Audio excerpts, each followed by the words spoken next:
What's up? The Earlverse, Earl and Earl ACDC and I were told we smell like poverty in the MLC chat. Yes, it is a very badass. I call it my Stallone from Nighthawks jacket. It's a great.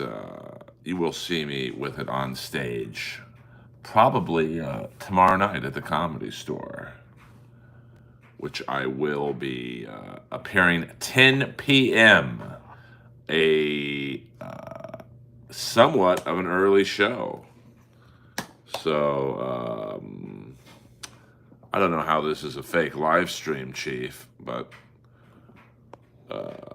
you keep trolling, baby. I let the trolls in there. Speak your mind, trolls. All right, we got some moderators in the house early. Welcome to a Friday night Earlverse. Hot off my appearance on MLC yesterday.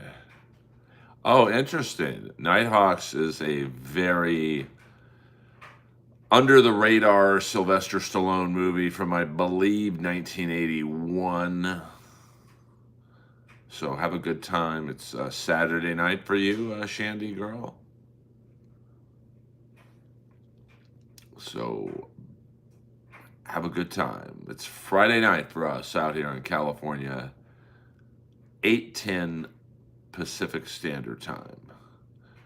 But by my calculations, it would be Saturday afternoon for you. So get that day drinking on, baby. And stay safe. Did you watch that thing about Cece? Not yet, William. Not yet. I've been making some moves in the comedy world, so I have not had the time, but I will. Because I've heard some horror stories about Cece DeVille's Hollywood mansion in the heyday of Poison.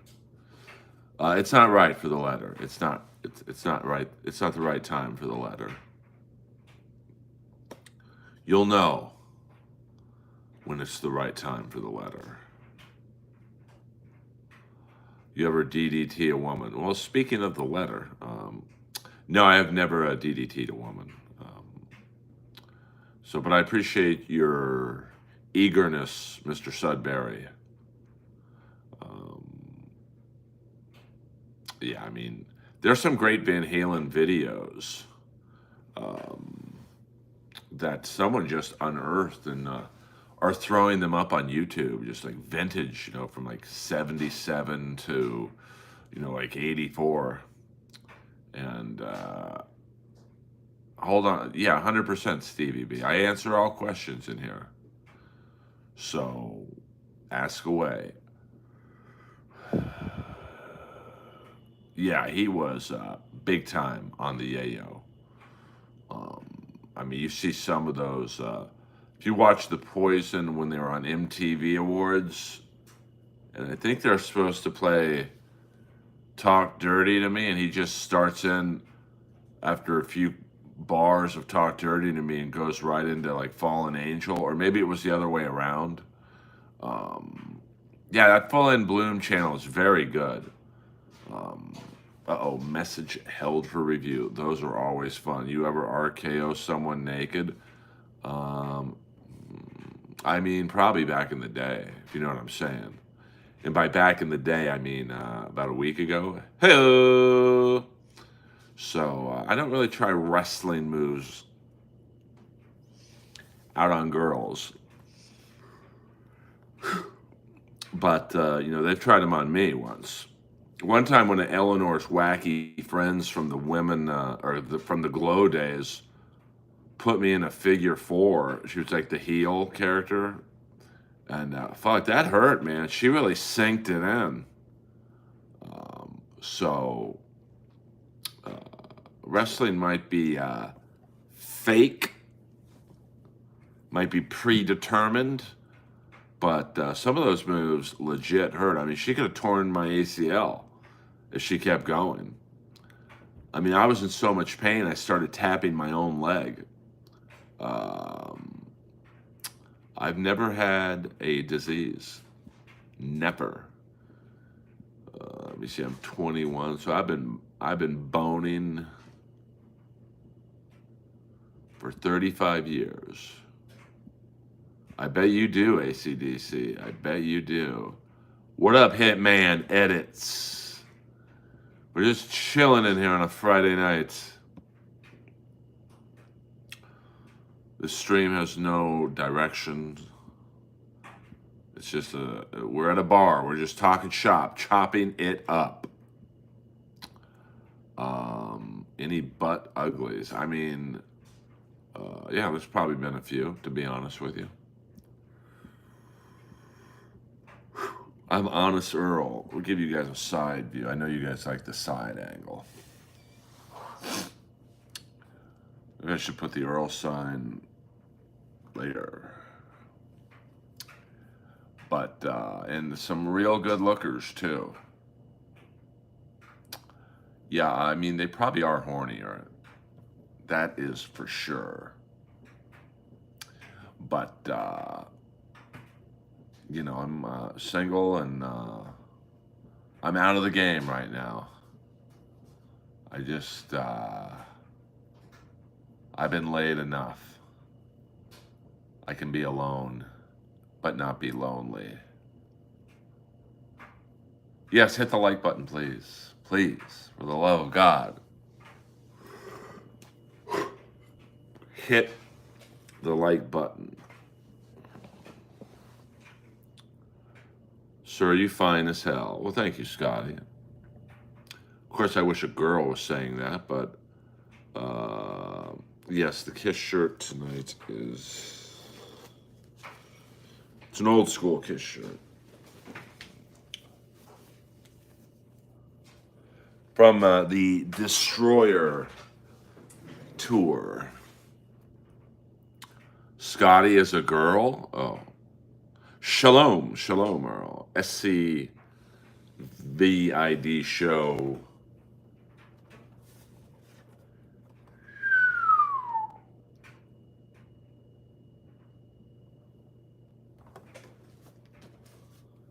The man who gave me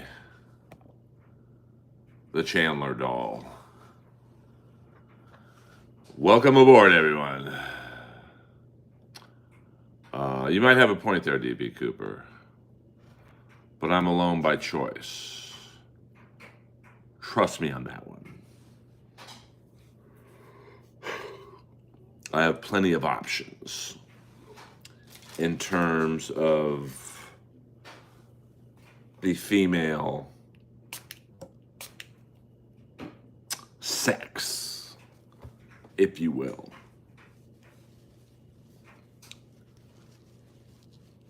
Sometimes I like to walk alone. I'm a soldier.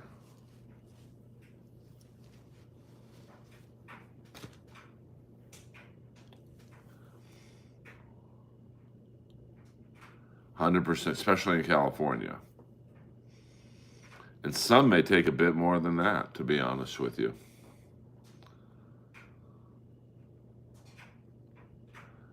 I mean, Bolivia would have been a great wrestler. No man could have pinned her. She was about, I'd say, 5'9", 185. And where is she now? You know what they say.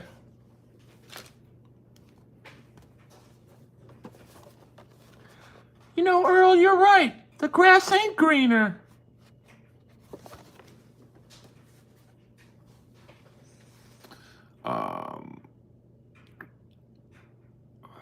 What's good? What's good? Alien versus Predator.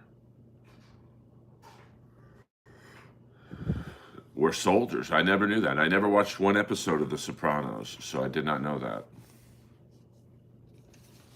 I keep it real in here.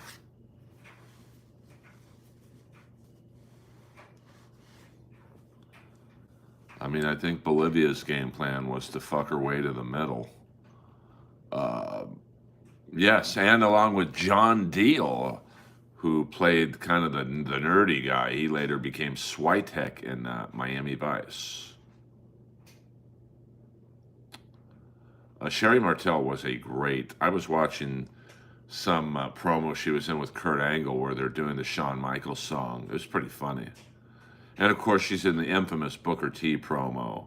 Hulk Hogan, I'm coming for you. And you could see Sherry in the back trying not to laugh. And she's like petting Booker T, going, "It's okay. Yes, you just dropped an N bomb.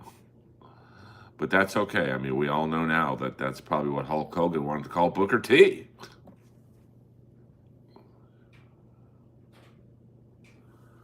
Yeah, that Full and Bloom podcast, great interviews. Like he's interviewed Jakey Lee and all kinds of interesting. If you like 80s metal, that's probably the best. I like his channel better than Eddie Trunk's. Because sometimes Eddie makes it a little too much about me. Like, I know this guy, and I know this guy, and I was here, and I was there. It's like, we appreciate it, but I don't really care if you were there. Just tell me what you saw.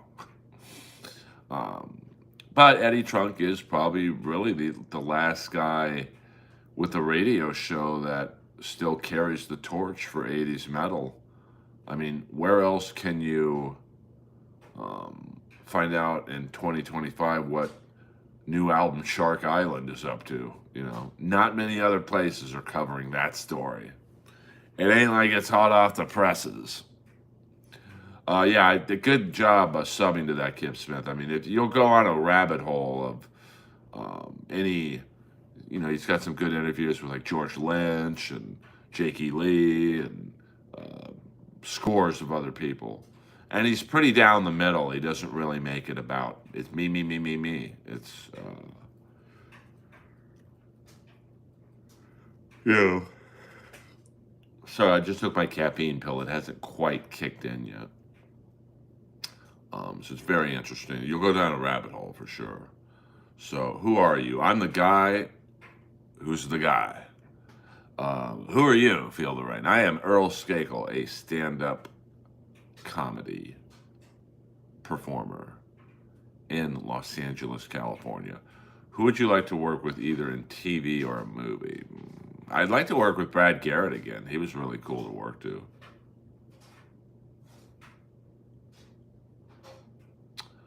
I mean, I would say still the Sharon Stone Basic Instinct scene is hotter. It was right. It almost felt like in that Wolf of Wall Street scene, it was a paying homage to that scene. It's all good, Feel the Rain. I don't get offended that not everyone on YouTube knows who I am. Or doesn't know who I am, I should say. It's all good in the hood, baby. Whew. So, welcome to the stream. Hit the like and subscribe button, pretty please, if you can. Yeah, Margot Robbie is hot. You know, she did that movie about the Viper Room poker game. And, well, that's good. This is a good stream to be high as a kite for, because when I do stuff like this, it makes you even higher. EA Sports. It's in the game. THC oil, you're not fucking around. Good for you. Get that high on, baby, and just sit back and relax. It's a nice tight stream tonight, about a half hour, and then I'm going to go to the gym and work out. No show tonight, but I will be at the Comedy Store tomorrow night, 10 o'clock. I saw Amber Rose. Oh, yeah, I mean, Jesse has a lot of big names on. Unfortunately, he has guys like Brian Callen on, too, but what are you going to do? You know, not much you can do about that. But I had fun. I think I'll go back on Jesse Lee Peterson's show. I don't know what we would talk about, but you know. Well, I mean, I think, but I'll always be loyal, Kip, to the ones who are here on the Friday night streams with 10 people in here. You know, I'll never not remember the glory days of you and Gina and William and AC/DC and what up, Scotty? Are you ready to rock? Pert Birkins and some of the other old schoolers, Peter Chicken Man Brennan. I'll always find the time for you guys. Well, I think if you don't really know what Jesse Lee Peterson is about, it can get awkward real fast. I mean, he sent me the Jamie Kennedy interview, or at least his producer did, said, you should watch this before you know what you're getting yourself into. What up, Ryan? And I didn't watch it because I'm better off the cuff, not knowing what to expect. I can adapt on the fly.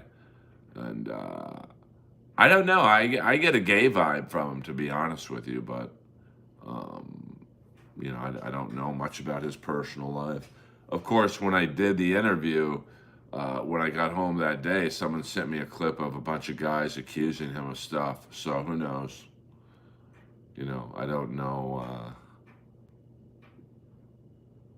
What his deal is sexually.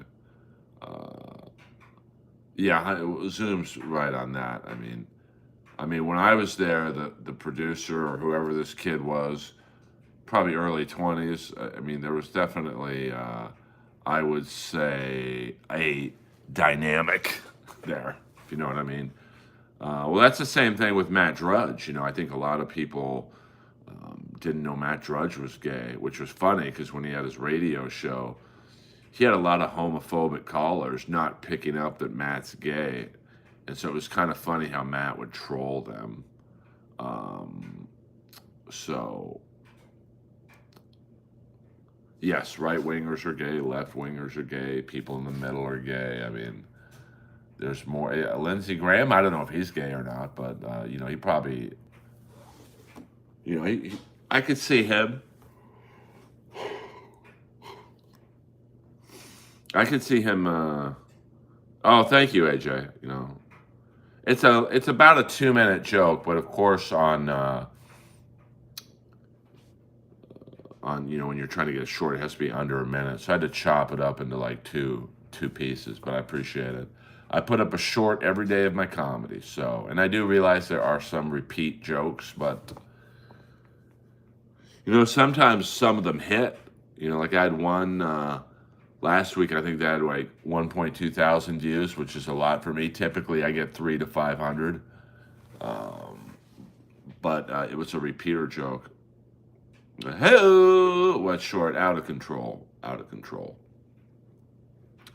So we'll do about another 10 minutes, guys. Just a quick Friday night stream. I wanted to just say hello to the Earlomaniacs. I've been in the process of listening to the new Kiss live off the soundboard from San Antonio, from the Asylum Tour, 1986. It's a bop. Captain Coke, $5. Everyone is gay. Nirvana, ha, I suck.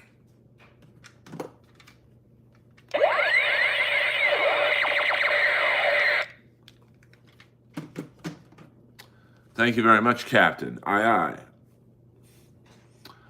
Lois is sleeping right now. She's just chilling right now. She's doing good. Lois is a fucking soldier. So, getting a text from my buddy from the Improv. Hold on, I'm getting some Improv gossip.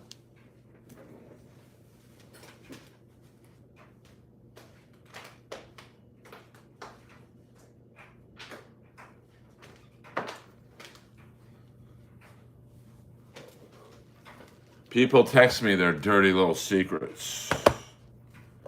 I'm very happy to, I can't spill this tea, but let's see what the tea is first.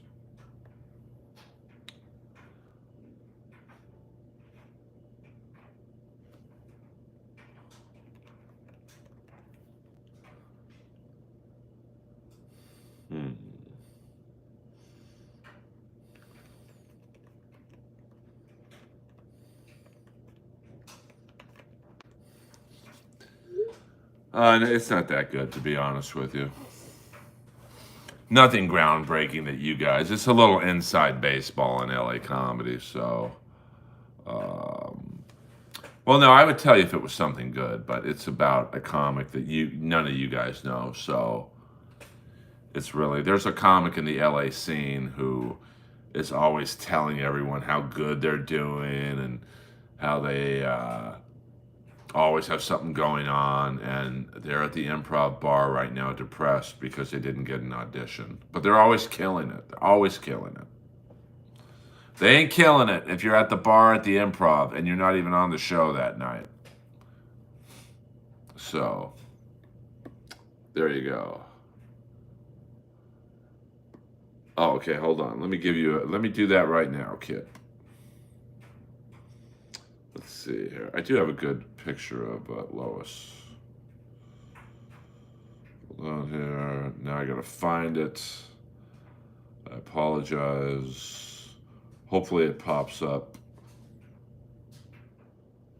I don't have a producer, so I've got to do stuff like this on my own.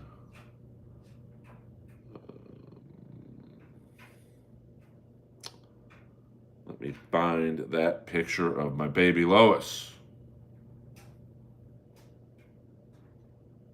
Yeah, 100%. Some days you are the hammer and some days you're the nail. But this guy is,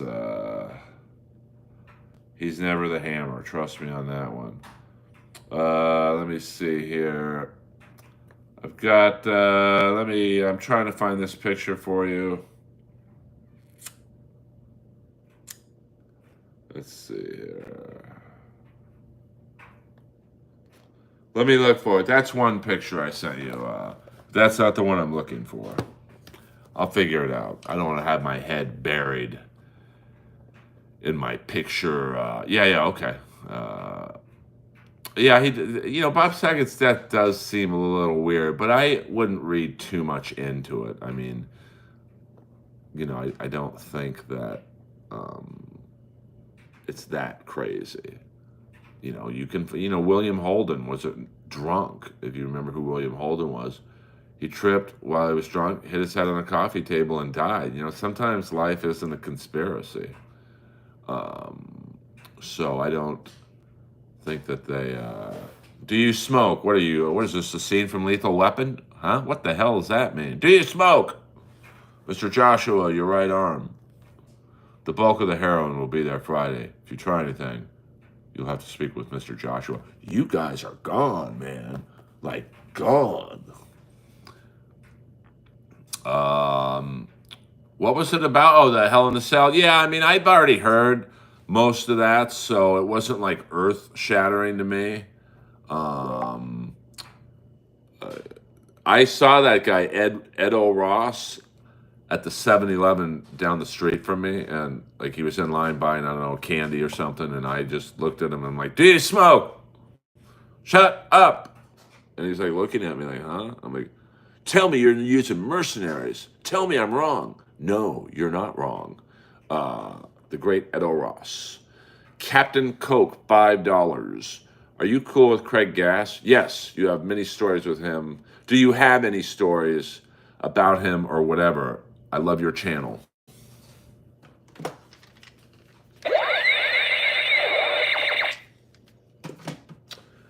I think I opened for Craig in Nashville. We did some podcast convention, but probably, thank you very much, Captain Coke.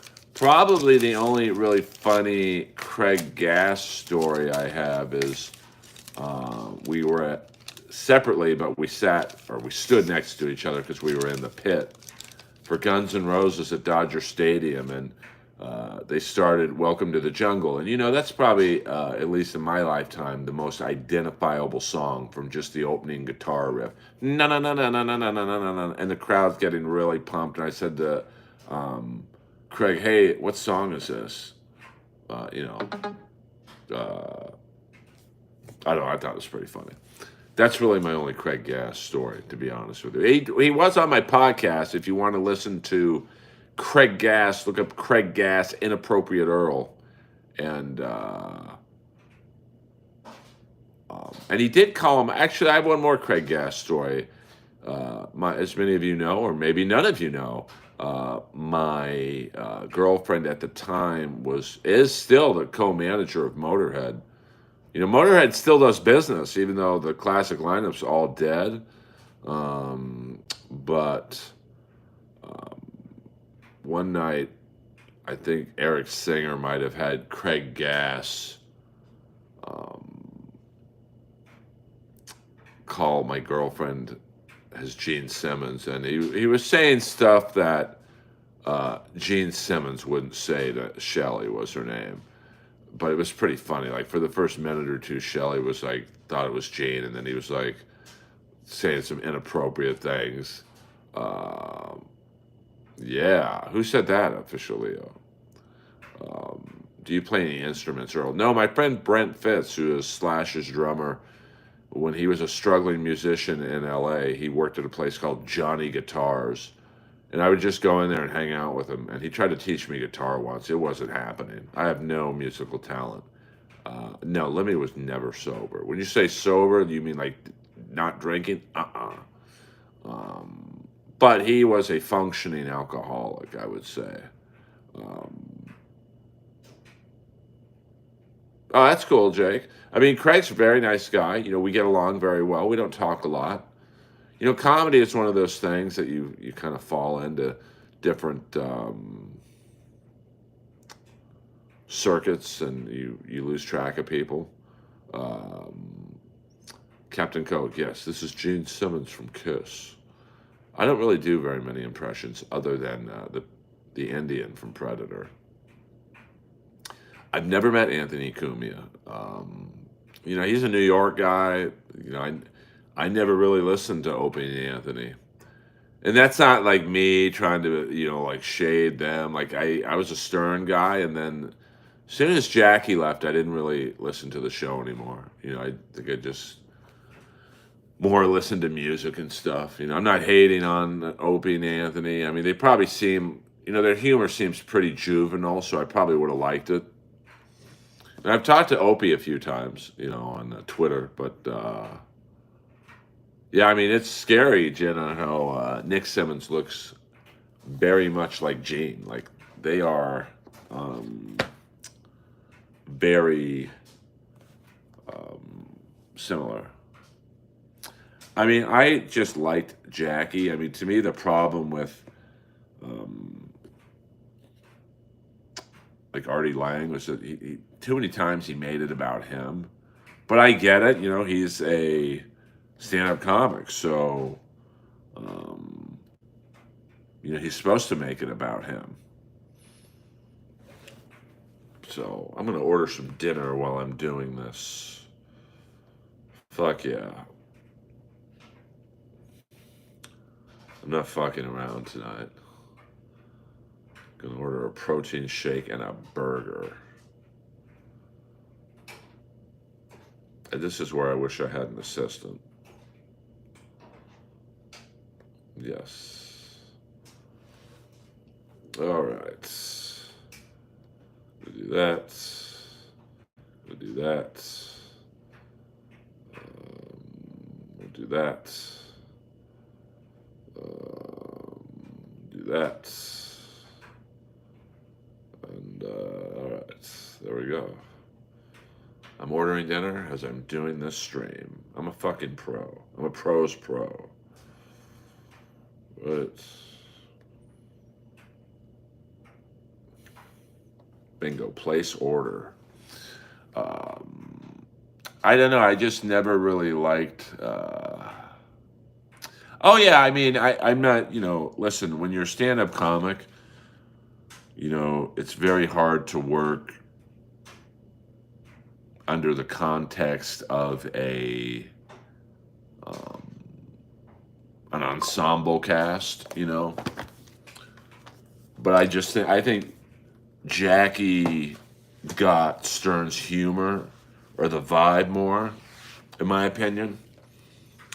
Whereas Artie was already a pretty established stand-up, and when you're as established of a comic as Artie Lang, you're just bred to be selfish and me. And although Jackie was certainly selfish, I think that he um, understood more, hey, Howard's the star here, not me. Um, but yeah, I mean, I just think he was a better writer for Stern. Um, we don't do jokes in here, DB Cooper. This isn't potluck at the Comedy Store. Um, Artie Lang tried to hand me a handful of when I announced the show because I was wearing a beer league shirt. He was so wasted. I told him, "No, Artie, I love you." Yeah, I mean, the night I dealt with him was at Roast Battle, and this is when I was the heckler. You know, I was basically on the show in case a battle went bad. Me and Moses could say something, and Artie was a judge, and he literally fell asleep judging the show. Not because the show was bad. And then I'll say, "Hey, Artie, I got some Coke for you," and he literally went like this, like you know. And then the saddest thing was, you know, afterwards I saw people giving him drugs on the sidewalk. I don't like fat jokes. Now in roast battle I did them, but like you know that's you sign up for roast battle, you knew the deal. I mean, when I battled Bolivia, all I did was fat jokes, and she was my girlfriend at the time. That's another reason I couldn't push her down a flight of stairs. She would have had the physical ability to go up the flight of stairs. Ho, ho. And then one time I was battling a rapist, and I said, "You're so fat, Jesus can't even lift your spirits." Pew! We don't do birthday shout-outs in here, Barry. You got to pay for those, you know. You know, I've had to do a hardline stance. I'm trying to make money on these streams, you know. I don't grip for money. I don't ask for money. But, you know, if you want something, you got to show me the money, honey.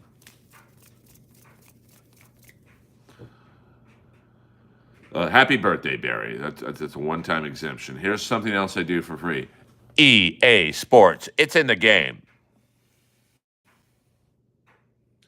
So, yeah, I mean, oh, shit, we got Gina Bobina. We got the moderator hat trick. Flat Cat Jessica is in the missile silo, ready to rumble, as they say. Um, yeah, I don't know. I thought Jackie just had better chemistry with Stern, but, you know, it's like the original SNL. You know, that first cast, I think SNL to this day is chasing that magic, and they've never found it. Now they've had some good cast, you know, the Schneider, Spade, Sandler era was good, but LA comic Mike Glazer, I've never heard of him. And if I've never heard of you and you're an LA comic, you're not doing comedy. Now maybe he's never heard of me, but well, I don't know if I'm going to get a mansion with a pool from Super Chats, but I will never forget. You guys, like if this stream ever got huge, trust me, I'm a very loyal person, which is why you know I hold grudges with certain people who aren't loyal to me. So well, I mean, I don't think Jackie was a very innovative comic, you know, and you know he basically did joke book jokes, but you know, listen, it worked for him. He was the writer for the #1 radio show of all time. So I mean, I don't know if it's going to get huge, but you know, I enjoy doing it. You know, do I wish it was bigger? Do I wish there was 2,200 people in here instead of 22? Sure, but you know, I enjoy the process, and I've seen enough. Let me see how many. I feel like Kevin Brennan doing this. Let me see how many followers I have. Show me the numbers. Hit the likes. Right now, I have 3,540 subscribers. And in the last 28 days, I've gotten 146 subscribers. My views, 14,000 more than usual. Watch time hours, 700 more than usual. Subscribers, 55 more than usual. The money, $263.06, which is $103 more than usual. So everything's trending up. But those numbers are certainly not mind-blowing by any stretch of the imagination. I mean, you know, I think it's the point of Robin on Stern is just for Stern to have someone to play off of. Be the she's the Ed McMahon of the show, I guess you'd say. I hope I'm going to make it, but what is making it? I gave a drunk open mic comic a ride home one day, and she was plastered. And we never hooked up. She's actually my friend's ex, and I don't delve in the ex's pool. Always creates a problem. Because in the back of your mind is, well, they were trying to get together when we were dating. Gee, that's never happened to me before.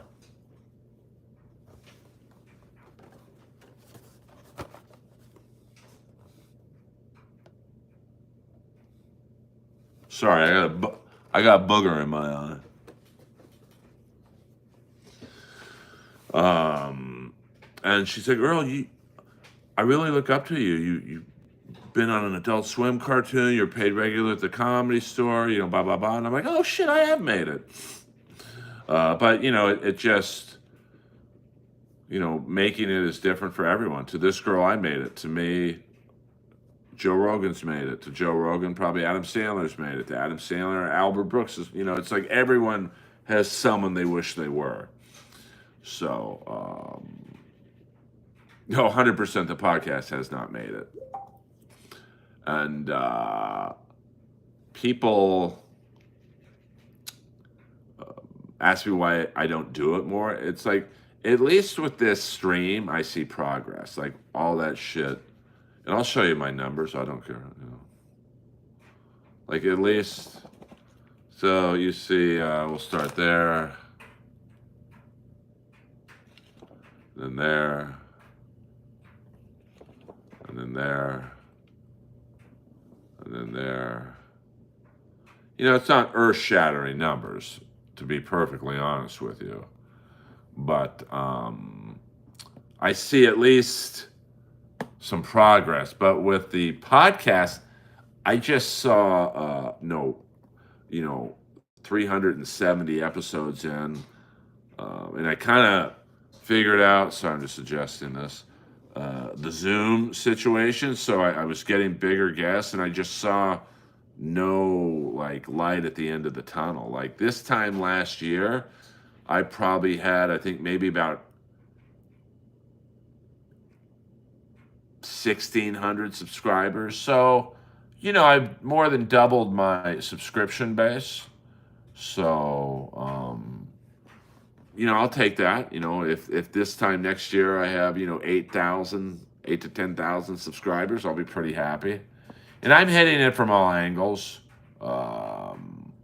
So, it's like even putting out the videos from me and Chandler walking in the pandemic. People are like, why are you putting up videos with your ex during the pandemic? I just think it's interesting what the world was like back then. And they don't do very well, to be honest with you. But, I'm doing videos, shorts, these live streams. I'm hitting it from every fucking angle. So, well, I'm glad you found me, Kathy. Tell a friend. Making it equals going on a toxic, mean podcast and making it one of the funniest ever. Oh, thank you. I mean, I had a good time. I mean, do I enjoy Red Band? Yeah, I love Red Band. I've always, I had a funner time at Red Band's Club than I did the Mothership. Like, I felt more welcomed at Red Band's Club. And not that I wasn't welcomed at the Mothership. I was. Like, as soon as I walked into the green room, which nobody really gets to go in that green room unless you're in, from what I've been told. I mean, when I went there, some of the Austin comics were like, you got to go in the green room? Who are you? I'm like, I'm just a store guy. And,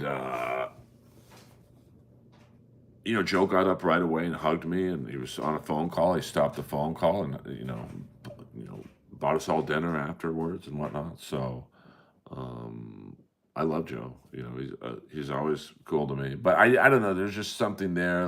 And all the Austin comics were nice to me. No one was mean to me, but I could tell with some of the Austin comics, and they were all very nice to me because I think they saw Joe being nice to me and Red Band being nice to me. It's like, okay, this guy's kind of juiced in. Not really, but Adam wasn't there, but they knew I'm good friends with Adam. I could just tell, oh man, another LA comic bumping me, and I'm not. So I'm not moving to Austin. I'm not stealing anyone's spots. If you're upset about me getting on before you at the mothership or getting to go in the green room, I paid my fucking dues. I could repeat Hulk Hogan's speech from Bash at the Beach, but I won't. I could flip it and do all comedy references. If it wasn't for me, you people wouldn't be here. If it wasn't for Earl Skakel, Adam Egget would still be selling meat from a truck in Minneapolis. And if it wasn't for Earl Skakel, all these Johnny-come-latelys you see out here, they wouldn't be here either. I was selling out the main room while they were bumming gas to put in their car to get to the open mic in Flappers. Ho! Andy Dick is a predator, but I like his son. His son Lucas is very funny. Um, Earl Skakel did comedy in the middle of nowhere in Nevada, baby. I'm not sure what you're referencing there, Ross.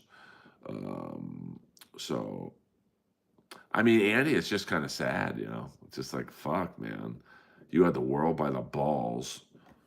TV shows, movies, everyone seemed to like you. And last time I saw him, he was shitting in the driveway of a Comedy Store Christmas party. Well, he is talented when he's not on the drugs, but you could say the same thing about Artie and countless other comics, And now nobody will work with Andy. Like if I was pitching a sitcom, hey, Andy Dick would be great as the wacky neighbor. I guarantee you, they'd be like, because they're, comedy clubs, comedy shows, TV shows, movies. They want, it's, the business has changed in Hollywood. It's very high stress. It's very drama oriented, and it's always been that way. But now the tolerance level to put up with that shit is done. Okay, great. Andy Dick's, we're not going to hire, it's like when they hired a security guard to watch Sonny Landham on the set of Predator. They don't do like shit like that anymore. Predator was made today. In this environment, they'd be like, we're not dealing with Sonny Landham's craziness. Get someone else who can play an Indian. All good, Queen on, all good. So I just think, I don't think the money's gone. I just think the tolerance for people's bullshit is gone. It's like my friend who casted Dane Cook and his last hit, and it didn't do well, and Dane was not well liked on that movie, on behind the scenes, behind the camera, if you will, behind the curtain, they call it. And I'm like, well, how was that, man? And he was like, Earl, you can be a dick if you're a star. ... Dane can't be a dick. So, drugs are a destroyer. But someone like Artie Lang's case, you get him for free. I saw right in front of me, like 2 or 3 guys just handing him something, like little packets. And now, frankly, that stars don't really sell shows anymore. They just don't. I mean, look at Kill Tony. There's not a single star in that show, but it's a good collaborative effort. Tony's the perfect host. Red Band is the perfect behind-the-scenes technical guy. And, there's no stars on that show, but it's a great show. Look at Roast Battle. There was no stars on that show. And actually, when they tried to bring in bigger names, the show got worse. So now you can have a show with unknown actors, and it's better because they're just happy to be there. Look at Survivor. Why is Survivor so successful? 47 years, 47 seasons, not 47 years. Because you take these people, they're normal people, they're on TV, they're making, I think they probably get like $500 a week or something. One person will win $1 million, and then they can do the autograph circuit thing. The site to be there, and so you couldn't do a celebrity Survivor. Tom Green is, he's doing. It's a bunch of people on an island. You don't even have to. You don't even have hair and makeup for these people, except for Jeff Probst, I guess. So same thing with Big Brother. I mean, Big Brother is incredibly little. It's a sound stage. the Ratcliffe lot. And if you know anything about the business on CBS, it's in the Valley. Yeah, I'm Naked and Afraid. Custom. I mean, like it's well shot. So I'm not gonna say it costs no money, but um, yeah, I mean, but Survivor was a show that no network wanted. People were like, and Big Brother was a show that was tossed around, and basically every network passed on it because the thinking was we need stars, we need celebrities. No one's going to watch a TV show based around 20 unknown people living in a house or a fucking Fiji doing these mundane stunts. But how wrong are they? I know Roast Battle, and I talk about Roast Battle a lot, but that's because I was there from day one. I know for a fact, Jeff said to a mutual friend of ours, who's going to want to watch inside baseball jokes with Earl and a bunch of other unknown comics? And when Russell Simmons saw the show, he liked it. He loved the concept, but he wanted to use like famous rappers, which wouldn't have been good. I mean, that's already been done with Wild and Out. Oh shit, Peter Chicken Man Brennan, the only man, or maybe it's a woman. Hello. You think Leslie or Neil will bring up your latest MLC appearance? Probably not. That's a fact check. And then Kevin's calling me a retard today. Like, what? I mean, come on, man. I saved the fucking show yesterday, and that's my thanks.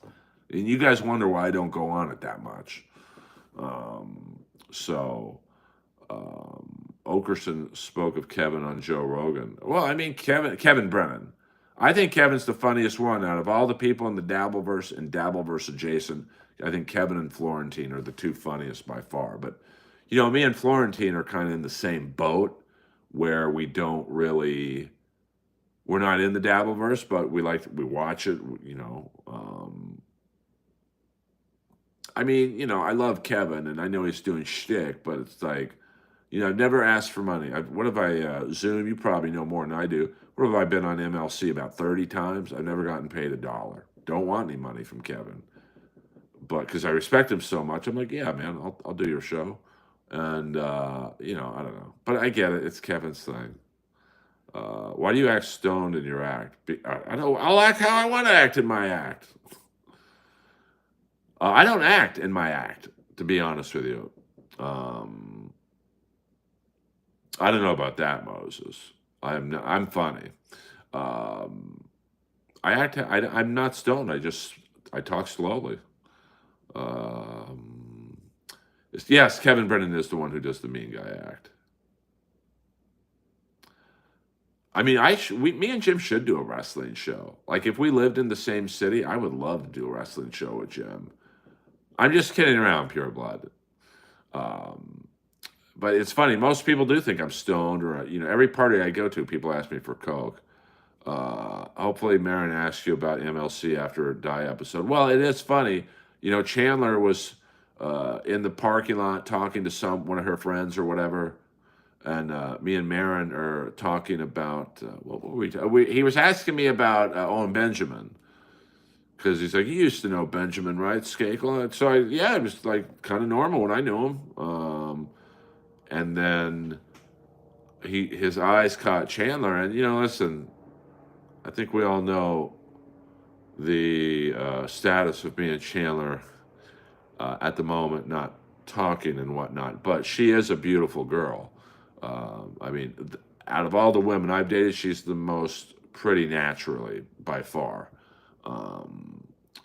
So Marin just started staring at her and go, "Who's that?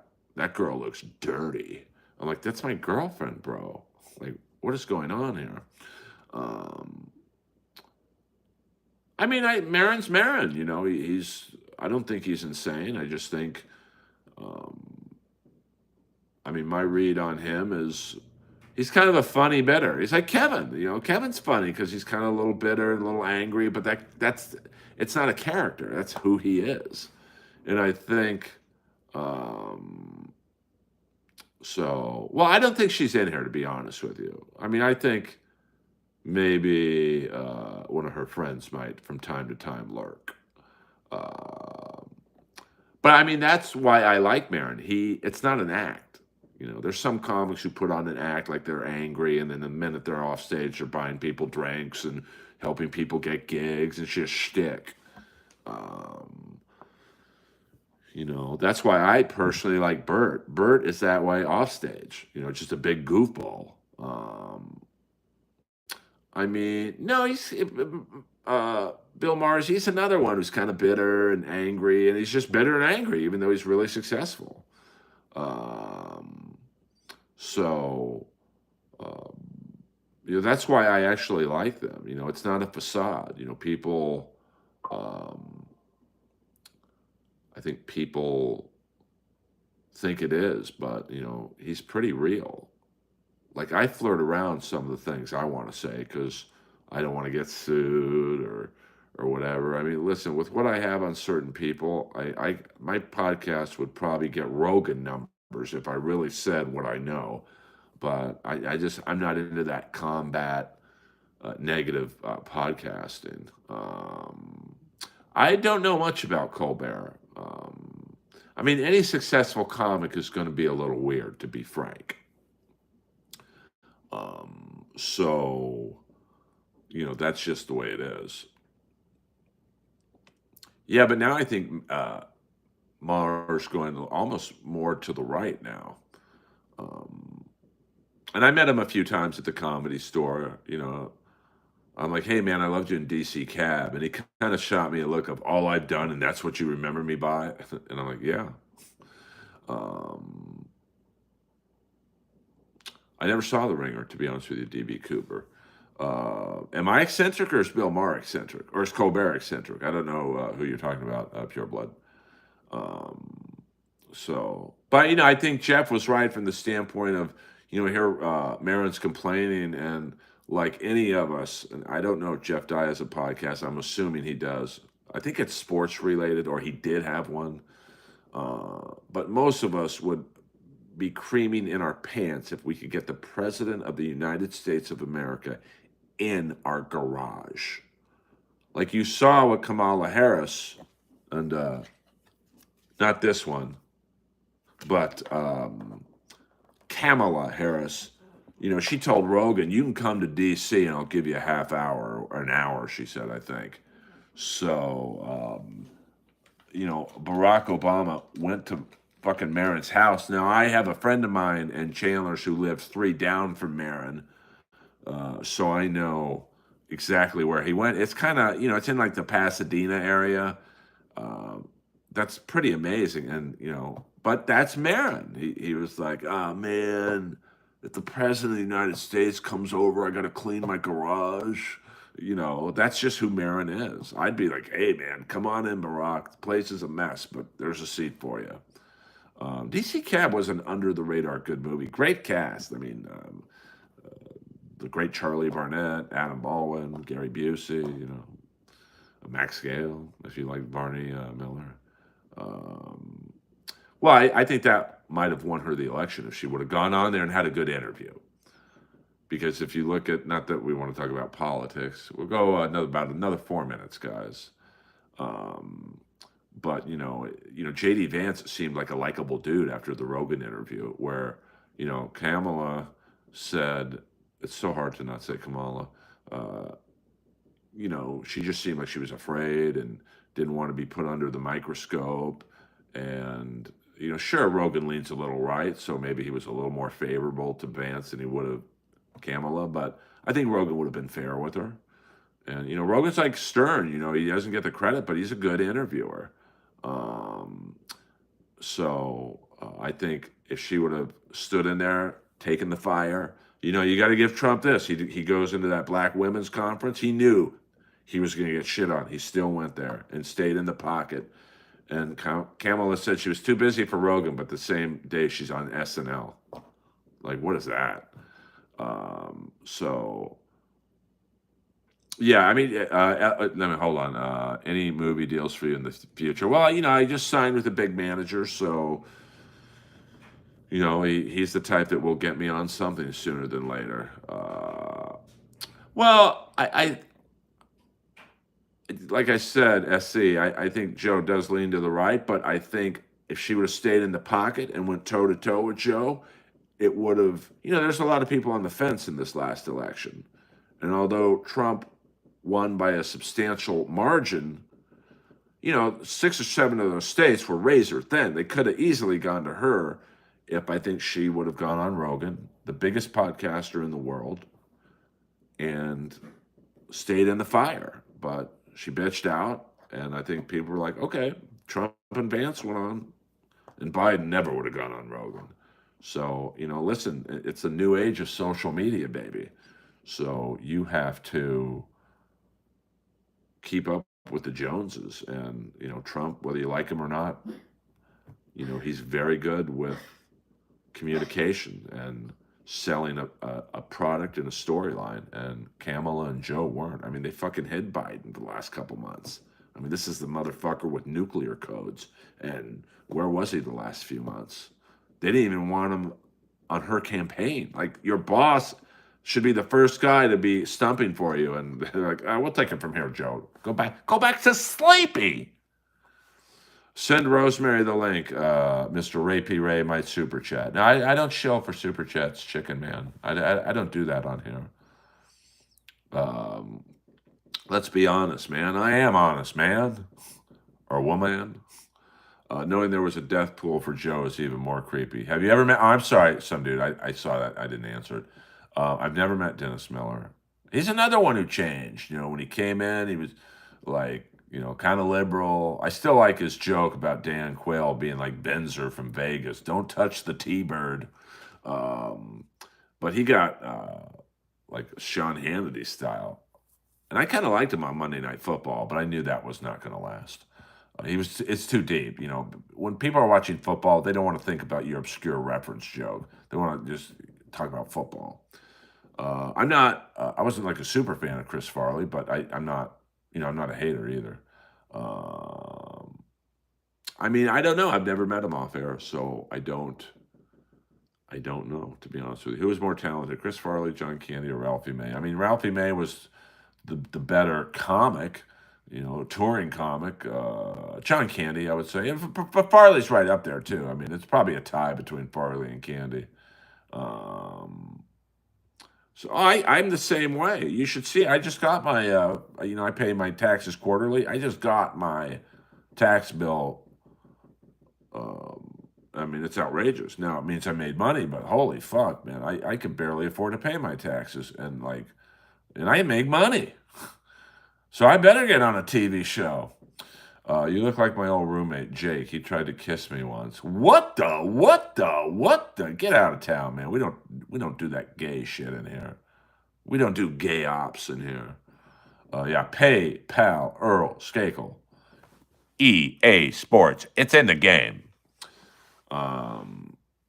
So let's see if I have any new subscribers since I've started this stream.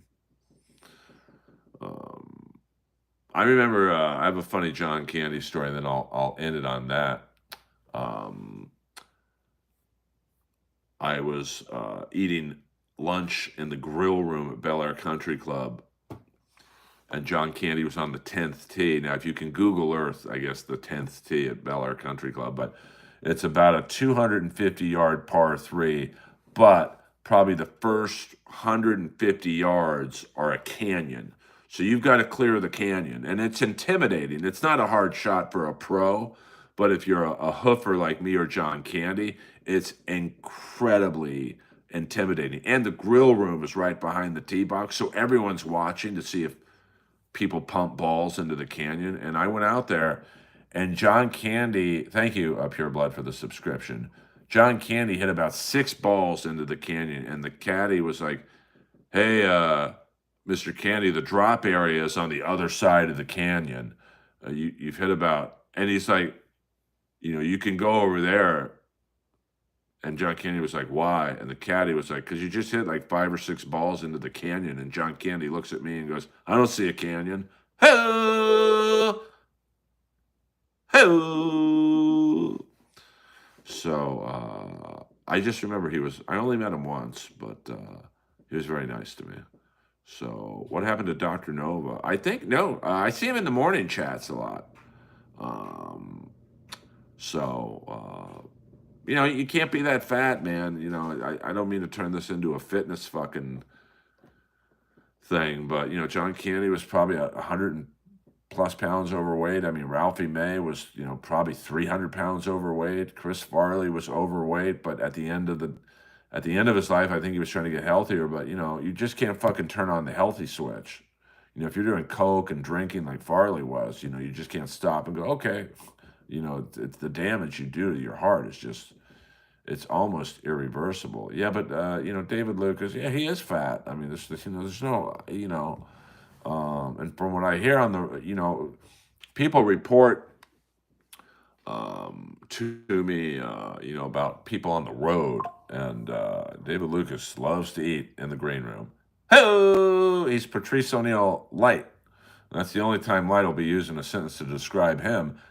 Hello, Earl Skakel, over and out.